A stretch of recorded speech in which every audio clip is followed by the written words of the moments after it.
불가능합니다. 절대 불가능합니다. 캐나다 해군 28년 경력의 베테랑 함장이 보고서를 내던지며 소리쳤습니다. 30년 동안 그는 확신했죠. 잠수함은 독일, 프랑스, 영국만이 만들 수 있다고 말이에요. 그런데 2025년 그의 책상 위 한 장의 분석표가 모든 걸 뒤집었습니다. 항속거리, 소음, 진동, 모든 항목에서 독일을 압도하는 숫자들. 그것도 40년 전 제자였던 그 나라에서요. 진짜 충격은 실전 테스트였습니다. 대서양에 태풍이 몰아쳤고 독일과 프랑스는 중단을 요청했습니다. 하지만 그 나라만이 말했죠. 계속 진행하겠습니다. 6시간 뒤 폭풍을 뚫고 완벽하게 부상한 검은 선체. 전 세계 평가단이 놀랐고 기립박수를 보냈죠. 세계가 목격했습니다. 40년 만에 역사를 다시 쓴 그 이름. 대한민국. 지금부터 세계 최강국들을 무릎 꿇게 만든 대한민국 기술의 전설이 시작됩니다. 리얼 감동 코리아. 말도 안 됩니다. 이게 대체 말이 됩니까? 저는 보고서를 집어던졌습니다. 2028년 잠수함 영척. 캐나다 해군이 바다 밑에서 사라진다는 얘기입니까? 28년 동안 제가 지켜온 게 뭡니까? 회의실은 조용했습니다. 아무도 대답하지 못했죠. 그럴 수밖에 없었습니다. 이건 답이 없는 질문이었으니까요. 저는 에릭 덩컨입니다. 캐나다 해군에서 28년을 복무했고 그중 12년을 잠수함 함장으로 보냈죠. 심해 350m. 그곳에서 저는 캐나다를 지켰습니다. 차가운 대서양 밑에서 적의 잠수함을 추적하고 우리 해역을 지켰죠. 그런데 지금 그 모든 게 무너지고 있었습니다. 2025년 3월 오타와 국방부 청사. 회의실 창밖으론 눈이 내렸습니다. 하지만 안은 눈보다 더 차갑게 얼어붙어 있었죠. 테이블 위엔 빨간 글씨로 긴급이라 쓰인 보고서가 놓여 있었습니다. 표지를 넘기는 순간 저는 숨이 멎는 걸 느꼈죠. 빅토리아급 잠수함 4척, 전량 작전 불능 예정. 2028년 이후 작전 가능 함정 0척. 0척입니다. 단 한 척도 없다는 겁니까? 캐나다가 대서양을 접한 나라라는 사실 잊으신 겁니까? 저는 국방장관을 쳐다봤습니다. 그의 얼굴은 창백했죠. 옆에 앉은 해군 참모총장도 고개를 숙이고 있었습니다. 아무도 말하지 않았습니다. 말할 수 없었던 겁니다. 대체 어떻게 된 겁니까? 제가 물었습니다. 목소리가 떨렸죠. 분노 때문이 아니었습니다. 무력감 때문이었습니다. 덩컨 함장, 진정하십시오. 누군가 말했습니다. 하지만 진정할 수 있겠습니까? 30년 가까이 바다를 지켜온 사람이 바다가 텅 빈다는 소리를 듣고 진정할 수 있겠냐 말이에요. 빅토리아급은 80년대에 도입된 잠수함입니다. 영국에서 중고로 들여왔죠. 당시엔 그럭저럭 쓸만했습니다. 하지만 세월이 흘렀습니다. 부품은 단종됐고 수리비는 천문학적으로 늘어났죠. 급기야 4척 모두가 동시에 노후화 판정을 받았습니다. 그리고 캐나다 해군은 바다 밑에서 귀머거리가 됐습니다. CPSP 프로젝트를 긴급 추진합니다. 국방장관이 말했습니다. 캐나다 잠수함 조달 계획 CPSP. 60조 원이 넘는 예산을 투입해 새 잠수함을 도입한다는 계획이었죠. 하지만 문제는 시간이었습니다. 3년 안에 결정하고 5년 안에 첫 함정을 받아야 합니다. 그게 가능하겠습니까? 언론은 난리였습니다. 60조 원짜리 구멍이라는 헤드라인이 매일 신문 첫 페이지를 장식했죠. 의회에선 정부 무능 공격이 쏟아졌습니다. 총리는 기자회견에서 이렇게 말했습니다. 캐나다의 안보는 협상 대상이 아닙니다. 멋진 말입니다. 하지만 말만으론 바다를 지킬 수 없죠. 저는 자문위원으로 프로젝트에 투입됐습니다. 기술평가를 담당하는 역할이었죠. 솔직히 말하면 저는 이미 답을 정해놓고 있었습니다. 독일, 아니면 프랑스, 서구 기술만이 믿을 수 있다고 생각했죠. 30년 동안 나토 연합작전을 수행하며 독일제 209급 잠수함을 직접 봤습니다. 그 정밀함과 신뢰도를 알고 있었죠. 회의는 계속됐습니다. 독일의 티센크루프, 프랑스의 나발그룹. 이름만 들어도 믿음이 가는 기업들이었습니다. 저는 고개를 끄덕였죠. 그래, 이 중 하나를 고르면 됩니다. 안전하게 말이죠. 그런데 그때였습니다. 덩컨 함장님, 한국의 하나오션 제안서도 검토해 보시는 게 어떻겠습니까? 실무진 중 한 명이 조심스럽게 말했습니다. 저는 눈살을 찌푸렸죠. 한국이요? 네. 장보고 사명 잠수함이라고 합니다. 기술 사양이 상당히 진전됐다고 하더군요. 저는 코웃음을 쳤습니다. 한국은 자동차나 반도체나 잘 만들면 됩니다. 잠수함은 아니죠. 회의실에 낮은 웃음소리가 흘렀습니다. 모두 제 말에 동의하는 분위기였죠. 한국, 잠수함, 말도 안 되는 조합이었습니다. 하지만 그날 밤 저는 잠이 오지 않았습니다. 책상 위엔 두툼한 서류 뭉치가 쌓여 있었죠. 독일, 프랑스, 그리고 한국. 저는 무심코 한국 제안서를 펼쳤습니다. 그냥 궁금해서였습니다. 대체 뭘 믿고 이런 걸 제출했을까 하는 호기심이었죠. 첫 페이지를 넘겼습니다. 그리고 한 문장에서 멈췄습니다. 완전 독자 설계 및 생산 체계 100% 자국 기술 설계 및 생산. 저는 그 문장을 다시 읽었습니다. 독자 설계? 독일 기술 없이 잠수함을 만든다는 겁니까? 저는 고개를 저었습니다. 불가능합니다. 잠수함은 그렇게 단순한 무기가 아니죠. 하지만 그 문장은 제 머릿속에서 떠나지 않았습니다. 한국. 정말? 저는 창밖을 바라봤습니다. 눈은 여전히 내리고 있었죠. 차가운 밤이었습니다. 하지만 제 안엔 뭔가 뜨거운 게 타오르기 시작했습니다. 의심이었습니다. 아니, 호기심이었을지도 모릅니다. 다음 날 아침 한국 제안서를 들고 회의실에 들어갔을 때 솔직히 말하면 저는 틀린 부분을 찾으려고 했습니다. 이건 분명 과장된 서류일 거라고 생각했죠. 하지만 서류를 펼치는 순간 그 생각이 흔들리기 시작했습니다. 기술 사양표에 적힌 숫자들이 눈에 들어왔죠. 항속거리 6,475km, 수중작전 3주 가능, 리튬이온 배터리 탑재. 저는 숫자를 다시 확인했습니다. 틀린 게 없었어요. 아니, 오히려 독일 모델과 동급이거나 일부 항목은 우위였죠. 독일 측 로비스트가 코웃음을 치며 한국은 독일 기술을 배운 제자일 뿐이라고 말했습니다. 제자가 스승을 넘을 순 없다는 거였죠. 프랑스 기술관도 거들었습니다. 잠수함은 자동차처럼 조립하는 게 아니라며 수십 년의 노하우가 필요하다고 강조했어요. 저는 그들의 말을 들으며 묘한 감정을 느꼈습니다. 오만함이 귀를 찔렀죠. 하지만 동시에 의문도 들었어요. 정말 불가능할까? 제자는 영원히 제자로만 남아야 하는 걸까? 일주일 뒤 비교 분석 결과가 나왔을 때 저는 그 보고서를 받아들고 숨을 멈췄습니다. 항속거리는 한국 우위, 승조원 거주성도 한국 우위, 소음 억제력은 독일과 동급, 무장체계 역시 한국 우위였죠. 데이터 오류가 아닌지 3번을 확인했지만 결과는 똑같았습니다. 이해가 안 됐어요. 어떻게 이게 가능합니까? 40년 만에 제자가 스승을 넘어선다는 겁니까? 이건 단순한 복제가 아니었습니다. 완전한 진화였죠. 그날 저녁 긴급 회의가 소집됐고 마크 카니 총리가 직접 참석했습니다. 그는 보고서를 한참 읽더니 실사를 진행한다고 선언했죠. 말이 아닌 눈으로 직접 확인해야 한다고 했습니다. 서류는 거짓말을 할 수 있지만 현장은 거짓말하지 않는다면서요. 그리고 저를 실사단 책임 분석관으로 지명했습니다. 이틀 뒤 제 책상 위엔 비행기 티켓이 놓여 있었어요. 서울행, 그리고 거제행. 저는 그 티켓을 집어들고 한참을 바라봤죠. 여전히 믿을 수 없었습니다. 숫자는 거짓말하지 않는다는 걸 알면서도 제 30년 경험은 계속 속삭이고 있었어요. 서구 기술만이 믿을 수 있다고, 독일과 프랑스와 영국만이 진짜 잠수함을 만들 수 있다고 말이죠. 하지만 그 숫자들은 제 신념을 계속 흔들어댔습니다. 100% 자국 기술이라는 문장이 머릿속을 떠나지 않았죠. 그날 밤 짐을 싸면서 저는 생각했습니다.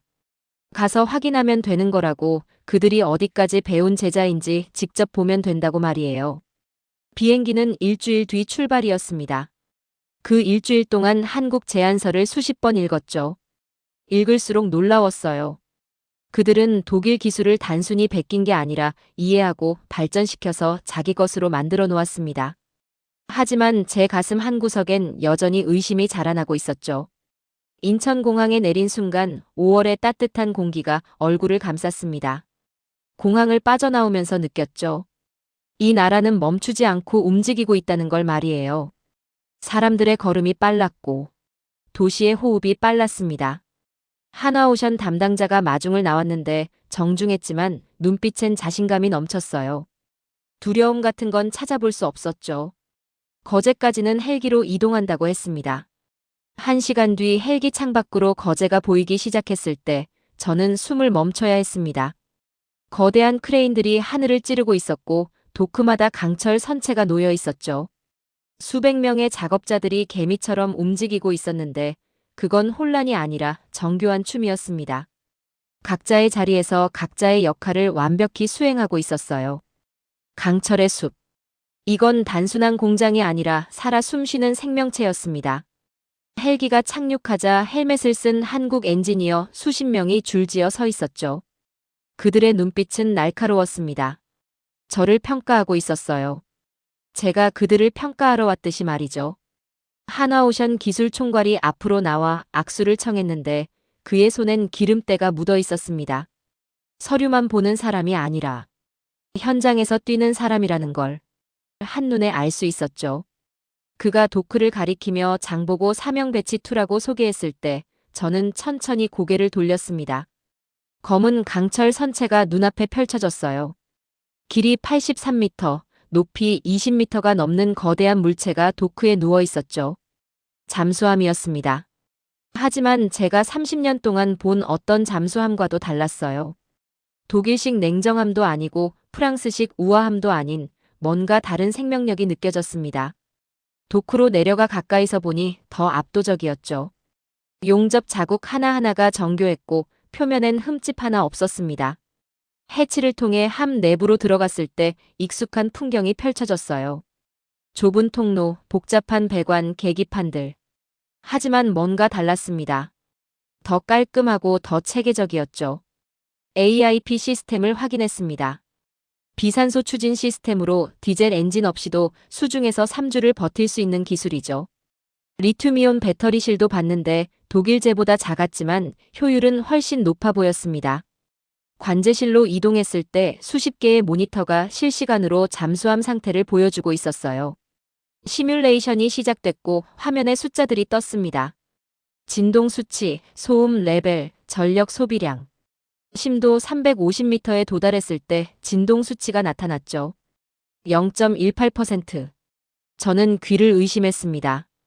독일 최신 모델이 0.7에서 0.9 사이인데 한국은 그 절반도 안 되는 수치를 기록하고 있었어요.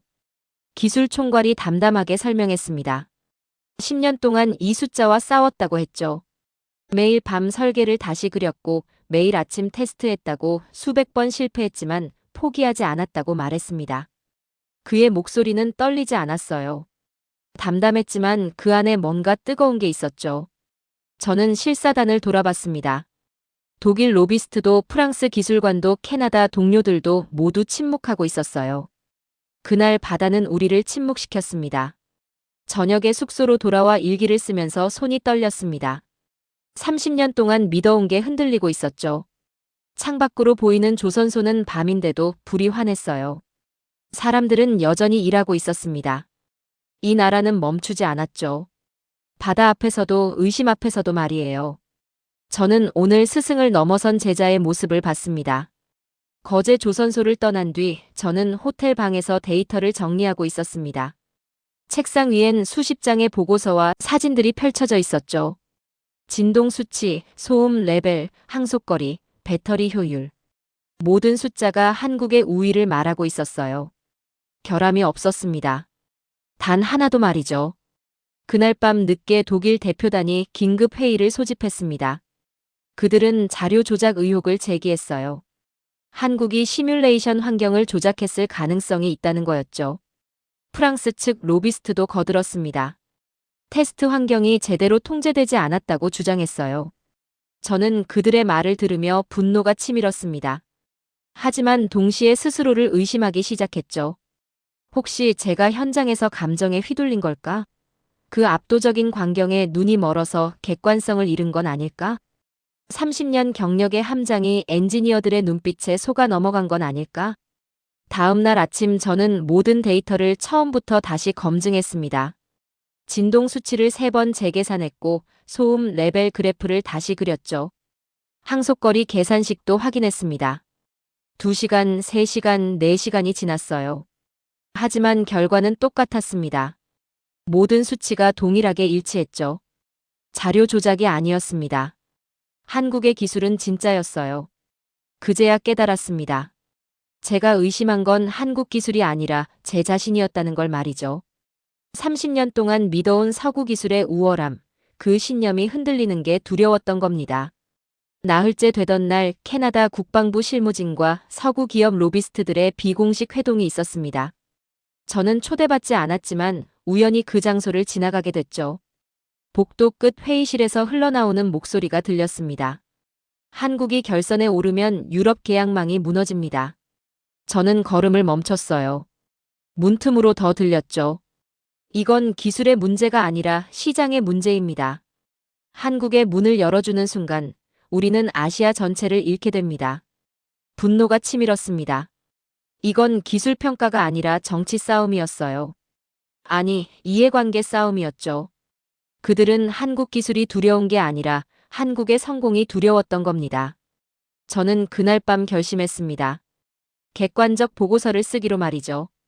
거짓 없는 바다처럼 저도 거짓 없는 평가를 내려야 했습니다. 기술은 정치가 아니에요. 데이터는 이해관계가 아니죠. 잠수함은 바다에서 증명됩니다. 회의실에서가 아니라 말이에요. 이틀 동안 보고서를 썼습니다. 한 글자 한 글자 신중하게 적어 내려갔죠. 진동 수치 0.18%는 독일 최신 모델 대비 절반 수준이며 항속거리는 6,475km로 작전 반경이 월등히 넓다고 적었습니다. 승조원 거주 환경은 장기 작전에 최적화되어 있으며 리튬이온 배터리 시스템은 기존 디젤 방식보다 안정적이라고 평가했어요. 결론은 명확했습니다. 한국의 장보고 사명은 기술적으로 결선 진출 자격이 충분하다고 적었죠. 보고서 제목은 이렇게 붙였습니다. 객관적 기술평가 거제 조선소 실사 결과 감정은 없었어요. 오직 데이터만 있었습니다. 보고서를 제출한 다음 날 제 책상 위에 한 통의 공문이 놓여 있었습니다. 내부 감찰 통보였죠. 제 보고서가 지나치게 한국 편향적이라는 지적이 나왔다는 내용이었어요. 몇몇 위원들이 제 객관성에 의문을 제기했다고 했습니다. 저는 그 공문을 읽으며 쓴웃음을 지었습니다. 진실이 불편한 건 늘 약자의 몫이었죠. 아니, 진실을 말하는 자의 몫이었습니다. 복도에서 동료 한 명이 조심스럽게 다가왔어요. 보고서 톤을 조금 낮춰보는 게 어떻겠냐고 조언했죠. 독일과 프랑스를 자극하지 않는 선에서 평가하면 된다고 했습니다. 저는 고개를 저었습니다. 바다는 타협하지 않아요. 심해 350m에선 거짓말이 통하지 않죠. 진동 수치 0.18은 0.7이 아닙니다. 숫자는 숫자예요. 그게 누구를 불편하게 만들든 말이죠. 감찰은 일주일 동안 계속됐습니다. 제 경력을 조사했고 과거 보고서들을 검토했죠. 한국과 개인적 연결고리가 있는지도 확인했습니다. 물론 아무것도 나오지 않았어요. 저는 한국을 이번에 처음 방문했고 한국인 지인도 없었으니까요. 결국 감찰은 종결됐습니다. 하지만 분위기는 차갑게 식어 있었죠. 복도에서 마주치는 동료들의 시선이 달라졌어요. 어떤 이들은 저를 이상주의자로 봤고 어떤 이들은 순진한 사람으로 봤습니다. 하지만 저는 알고 있었습니다. 제가 본 건 이상이 아니라 현실이었다는 걸 말이죠. 순진함이 아니라 정직함이었다는 걸요. 그날 밤 저는 창밖을 바라보며 생각했습니다. 거제의 그 조선소, 밤에도 환하게 빛나던 그곳을 떠올렸죠. 그들은 지금도 일하고 있을 겁니다. 의심받으면서도 편견에 맞서면서도 멈추지 않고 있을 거예요. 저도 멈추지 않기로 했습니다. 진실을 기록하는 일을 말이죠. 감찰이 진행되는 동안에도 저는 최종 검증이 필요하다는 명목으로 거제 재방문 허가를 받았습니다. 사실 저 스스로도 확인하고 싶었어요. 그 숫자들이, 그 기술이 정말 진짜인지 다시 한번 보고 싶었죠. 이번엔 야간 작업을 관찰하기로 했습니다. 낮의 모습만으론 부족하다고 판단했거든요. 진짜 실력은 아무도 보지 않을 때 드러나는 법이니까요. 저녁 8시 조선소에 도착했을 때 놀라운 광경이 펼쳐졌습니다. 낮보다 더 많은 불빛이 도크를 밝히고 있었어요. 수백 명의 엔지니어들이 여전히 작업복을 입고 움직이고 있었죠. 지친 기색이 없었습니다. 오히려 눈빛은 더 또렷했어요. 도크 한쪽에서 젊은 기술자 하나가 용접 작업을 하고 있었습니다. 불꽃이 튀었고 그의 얼굴엔 땀이 흘렀죠. 저는 그에게 다가갔어요. 그가 고글을 벗으며 저를 봤습니다. 잠시 대화를 나눴습니다.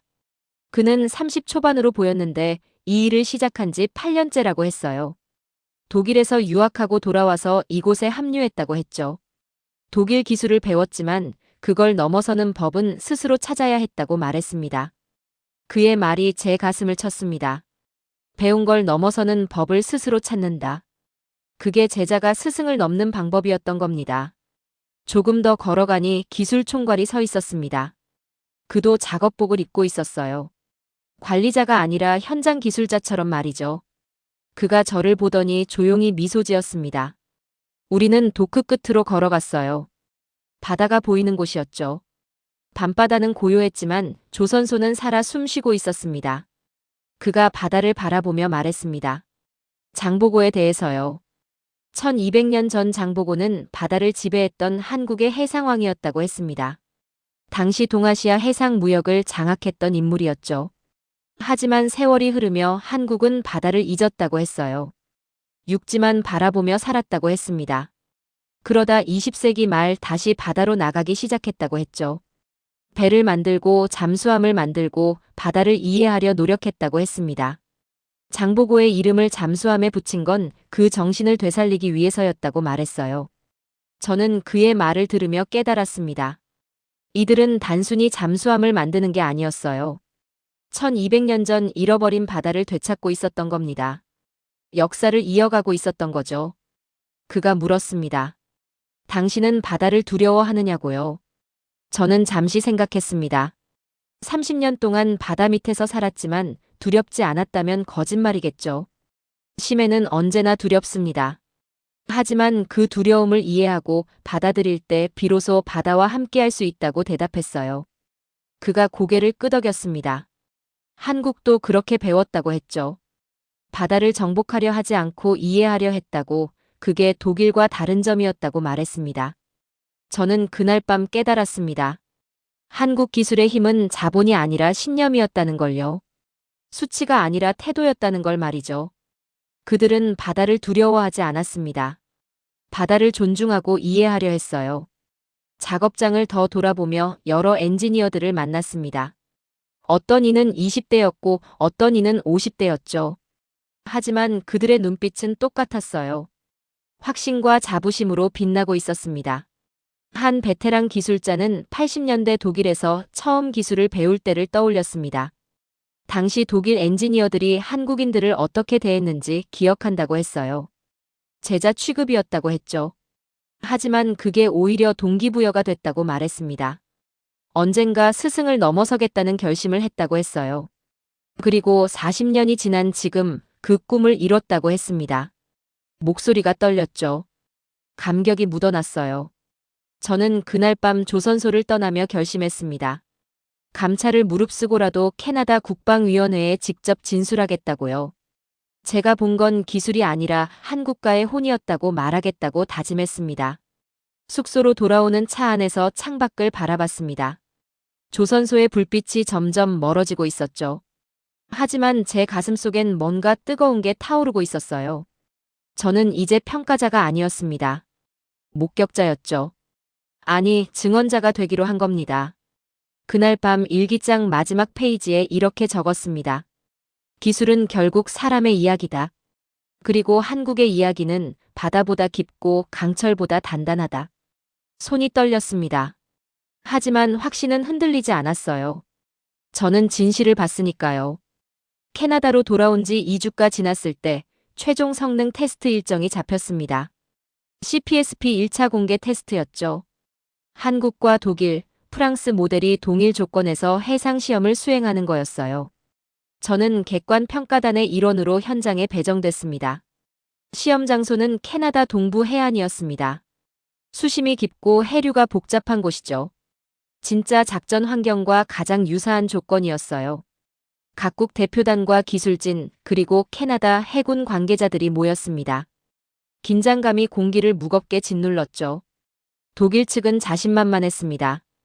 티센크루프의 최신 모델을 가져왔거든요. 프랑스도 나발그룹의 신형 잠수함을 출전시켰죠.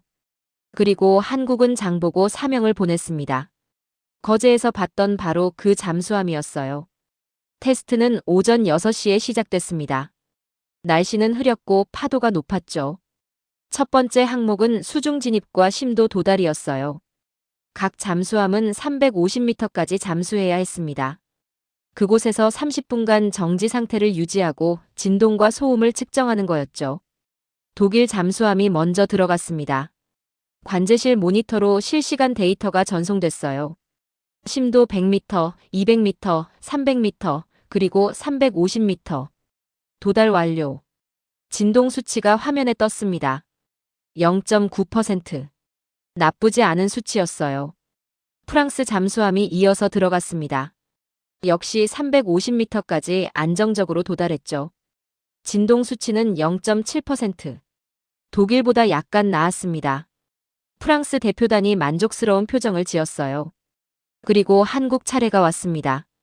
장보고 사명이 천천히 물속으로 사라졌죠. 저는 모니터를 응시했습니다. 심장이 빠르게 뛰었어요.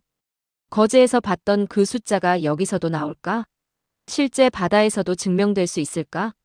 심도 100m, 200m, 300m, 그리고 350m 도달.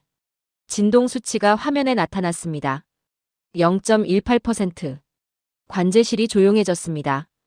모두가 화면을 바라봤죠. 독일 대표가 황급히 자기 팀 기술자에게 뭔가 물었어요. 프랑스 측도 웅성거렸습니다. 저는 숨을 깊이 들이마셨습니다. 거제의 숫자가 맞았어요. 아니, 실제 바다에서도 똑같이 증명됐습니다. 두 번째 항목은 항속 거리 측정이었습니다. 각 잠수함은 수중에서 6시간 동안 일정 속도를 유지하며 이동해야 했죠. 배터리 소모량과 안정성을 평가하는 테스트였어요. 세 척의 잠수함이 동시에 출발했습니다. 관제실에선 실시간으로 위치와 상태를 추적했죠. 1시간, 2시간, 3시간이 지났습니다. 세 척 모두 안정적으로 진행되고 있었어요. 그런데 4시간째 되던 순간 기상청에서 긴급 연락이 왔습니다. 태풍성 기류가 형성되고 있다는 거였어요. 파도가 점점 높아지고 있었죠. 평가단장이 테스트 중단을 고려하기 시작했습니다. 독일 잠수함이 먼저 상승을 요청했습니다. 기상 악화로 안전을 담보할 수 없다는 이유였죠. 프랑스도 이어서 중단 의사를 밝혔어요. 하지만 한국 측에서 연락이 왔습니다. 계속 진행하겠다고 했죠. 평가단장이 한국 측에 재차 확인했습니다. 정말 괜찮겠냐고 물었어요. 한국 함장의 대답은 짧고 명확했습니다. 바다는 늘 예측 불가능하다고, 이게 실전이라고 말했죠. 저는 그 말을 듣고 소름이 돋았습니다. 그들은 바다를 두려워하지 않았어요. 바다를 믿고 있었습니다. 2시간이 더 흘렀습니다. 파도는 더 거세졌고 비가 내리기 시작했죠. 관제실의 모든 시선이 한국 잠수함 위치를 표시하는 화면에 쏠려 있었어요. 독일과 프랑스 대표단도 침묵한 채 지켜보고 있었습니다. 6시간이 됐습니다. 한국 잠수함이 상승을 시작했다는 신호가 왔죠. 모두가 숨을 죽였습니다. 파도가 높아서 부상이 위험할 수 있었거든요. 10분 뒤 검은 선체가 수면 위로 모습을 드러냈습니다. 장보고 사명이었어요. 완벽하게 부상했습니다. 함교 위로 태극기가 펄럭였고 그 옆에 캐나다 국기도 함께 나부끼고 있었죠. 관제실에서 누군가 박수를 쳤습니다. 그리고 1명, 2명 모두가 일어서서 박수를 보냈어요. 저도 일어섰습니다. 눈시울이 뜨거워졌죠. 독일 대표는 아무 말도 하지 못했습니다. 프랑스 기술관도 고개를 숙이고 있었어요. 데이터는 거짓말하지 않았습니다. 바다도 거짓말하지 않았죠. 그날 한국은 숫자로 증명했습니다. 아니, 바다로 증명했어요. 제자가 스승을 넘어선 게 아니라 이미 새로운 기준이 됐다는 걸 말이죠. 저는 창밖을 바라봤습니다. 폭풍 속에서도 태극기는 꺾이지 않고 펄럭이고 있었어요. 그 모습이 지난 40년 한국의 여정과 겹쳐 보였습니다. 그날 저는 깨달았습니다. 기술은 용기에서 나온다는 걸요. 그리고 한국은 바다를 두려워하지 않는 용기를 가진 나라라는 걸 말이죠. 테스트가 끝나고 일주일 뒤 오타와 국방부 청사에서 최종 회의가 소집됐습니다. 12명의 평가단, 캐나다 국방부 고위 관계자들, 그리고 3개국 대표단이 모였죠. 회의실 테이블 중앙엔 두툼한 문서가 놓여 있었어요. 표지에 이렇게 적혀 있었습니다. 캐나다 잠수함 조달 계획 최종 평가서. 저는 기술평가 항목의 마지막 서명권자였습니다. 제 서명 하나가 역사의 방향을 바꿀 수도 있었죠. 손이 떨렸어요. 하지만 확신은 흔들리지 않았습니다. 회의가 시작되기 전 독일 대표단이 저를 찾아왔습니다. 복도 한쪽으로 저를 불러내더니 조용히 말했어요. 동맹의 역사를 생각해달라고 했죠. 유럽과 캐나다는 70년 넘게 함께해왔다고 그 신뢰를 저버리지 말아달라고 했습니다. 저는 그들을 바라봤습니다. 신뢰란 과거의 것이 아니라 현재 증명되는 것이라고 대답했어요. 70년 전의 동맹이 오늘의 기술을 보증하진 않는다고 말했죠. 그들의 얼굴이 굳었습니다. 회의실로 들어갔습니다. 창밖으론 눈이 내리고 있었어요. 3월의 오타와는 여전히 겨울이었죠. 하지만 회의실 안은 눈보다 더 차갑게 얼어붙어 있었습니다. 평가단장이 회의를 시작했습니다. 각 항목별 평가 결과를 하나씩 발표했죠. 기술 사양, 항속거리, 승조원 안전성, 소음 수준, 그리고 실제 해상 테스트 결과. 모든 항목에서 한국이 우위였거나 동등했어요. 특히 해상 테스트에서 보여준 안정성은 압도적이었죠. 캐나다 내각 일부 인사들은 여전히 망설이고 있었습니다. 한 국방위원이 말했어요. 기술은 인정하지만 정치적 파장을 고려해야 한다고 유럽 우방국들과의 관계도 중요하다고 했죠. 저는 참지 못하고 입을 열었습니다. 정치적 고려로 기술을 외면하면 결국 바다에서 대가를 치른다고 말했어요. 잠수함은 회의실에서 작동하는 게 아니라 심해에서 작동한다고, 그곳에선 동맹도 우방도 아무 소용 없다고 했습니다. 오직 기술만이 승조원을 지킨다고 말했죠. 회의실이 조용해졌습니다. 모두가 저를 바라봤어요. 저는 평가서를 펼쳤습니다. 그리고 서명란에 이름을 적었죠. 에릭 덩컨. 30년 경력이 담긴 이름이었습니다. 다른 평가단원들도 하나둘 서명하기 시작했습니다. 기술평가는 만장일치였어요. 한국의 장보고 사명이 최우수 평가를 받았습니다. 오후 3시 마크 카니 총리가 회의실에 들어왔습니다. 그는 평가서를 받아들고 한참을 읽었죠. 긴 침묵이 흘렀어요. 시계 초침 소리만 또렷하게 들렸습니다. 총리가 고개를 들었습니다. 그리고 말했어요. 캐나다는 한화오션과 장보고 사명을 결선 파트너로 선정한다고 선언했죠. 회의실은 순간 정지한 듯 조용했습니다. 독일 대표의 얼굴이 창백해졌어요. 프랑스 측은 서류를 덮으며 한숨을 쉬었죠. 하지만 한국 대표단은 침착했습니다. 기뻐하지도 흥분하지도 않았어요. 그저 조용히 고개를 숙여 인사했죠. 저는 그 모습을 보며 깨달았습니다. 그들은 이미 알고 있었던 거예요. 자신들의 기술을 믿고 있었고 바다가 증명해 줄 거라는 걸 확신하고 있었던 겁니다. 회의가 끝나고 기자회견이 열렸습니다. 각국 언론이 몰려들었죠. 총리가 공식 발표를 했고 질문이 쏟아졌어요. 왜 한국을 선택했느냐는 질문이 가장 많았습니다. 저도 발언 기회를 얻었습니다. 마이크 앞에 섰을 때 떨렸어요. 하지만 말은 명확했습니다.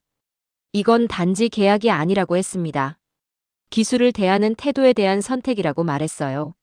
한국은 40년 동안 배우고 이해하고 발전시켰다고 했죠. 제자에서 시작해 이제는 새로운 기준이 됐다고 말했습니다. 그리고 마지막 문장을 덧붙였어요. 한국은 이제 해양 강국이라고 말이죠. 카메라 플래시가 터졌습니다. 질문이 쏟아졌지만 저는 더 이상 말하지 않았어요. 할 말은 다 했으니까요. 다음 날 세계 언론이 이 소식을 보도했습니다. 독일 언론은 제자가 스승을 넘었다고 썼죠. 영국 언론은 아시아 기술의 약진이라고 평가했어요. 캐나다 방송은 한국 기술이 북대서양으로 간다고 보도했습니다.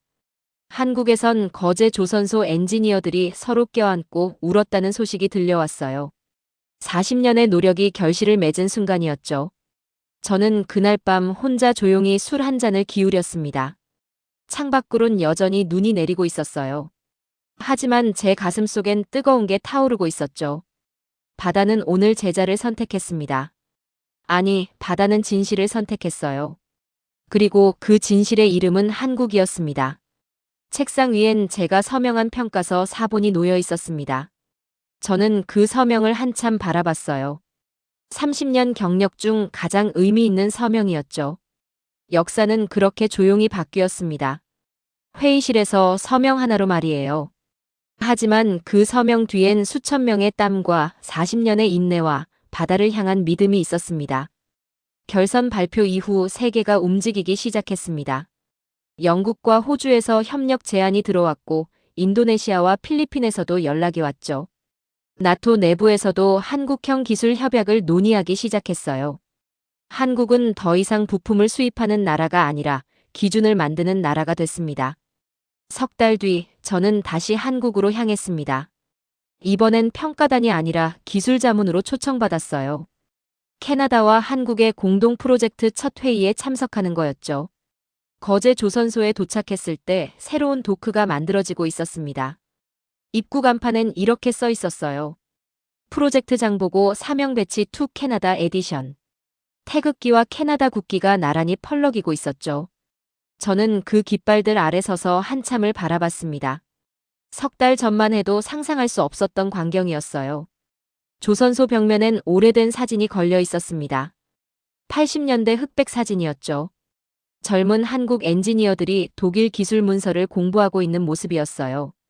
그 옆엔 최신 컬러 사진이 있었습니다. 지금의 엔지니어들이 자신들이 설계한 도면 앞에 서 있는 모습이었죠. 독일 문서가 아니라 한국어로 적힌 독자 설계도였습니다. 40년의 시간이 그 두 사진 사이에 흐르고 있었어요. 세상은 그렇게 돌고 있었습니다. 스승은 제자를 낳고 제자는 새로운 역사를 만들죠. 한국이 지금 그 순환의 중심에 서 있었습니다. 회의 후 김민석 총리와 짧은 대화를 나눴습니다. 그는 한국은 그저 바다를 지키고 싶었을 뿐이라고 말했어요. 세계 1등이 목표가 아니라 우리 바다를 우리 힘으로 지키고 싶었다고 했죠. 저는 그 바다가 이제 세계를 지킬 거라고 대답했습니다. 그날 저녁 노트 마지막 페이지를 펼쳤습니다. 30년 동안 써온 노트였어요. 천천히 적기 시작했죠. 나는 한때 한국을 의심했다. 제자는 영원히 제자일 거라 믿었다. 하지만 바다는 내게 다른 진실을 보여줬다. 한국은 기술로 승부하지 않았다. 신념으로 세계를 설득했다.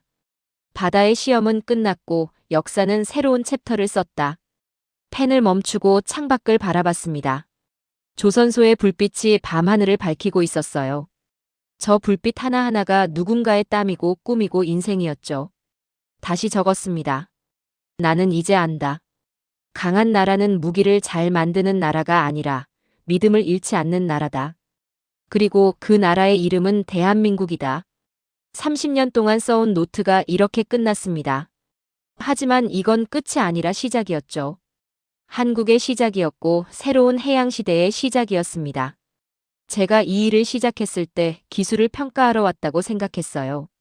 하지만 끝나고 나니 저는 인간을 배웠습니다. 한국은 철로 만든 나라가 아니라 신념으로 만든 나라였죠. 그들은 바다를 두려워하지 않고 이해하고 존중했습니다. 이제 세계는 한국의 기준으로 잠수함을 이야기할 겁니다. 0.18%라는 숫자가 새로운 목표가 될 거예요. 한국이 만든 기준이 세계의 기준이 되는 겁니다. 저는 창문을 열었습니다. 5월의 밤 공기가 따뜻하게 들어왔어요. 바다 냄새가 났죠. 한국은 바다와 하나가 됐습니다. 1200년 전 장보고가 그랬던 것처럼 말이에요. 저는 나이 57에 인생 최고의 깨달음을 얻었습니다. 진실은 언제나 이기고 바다는 거짓말하지 않는다는 것. 한국이 그걸 증명했어요. 내일 캐나다로 돌아갑니다.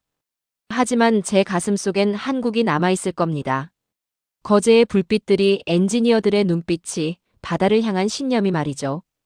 미래는 과거의 명성이 아니라 현재의 용기가 만듭니다. 그리고 한국은 그 용기를 가진 나라입니다.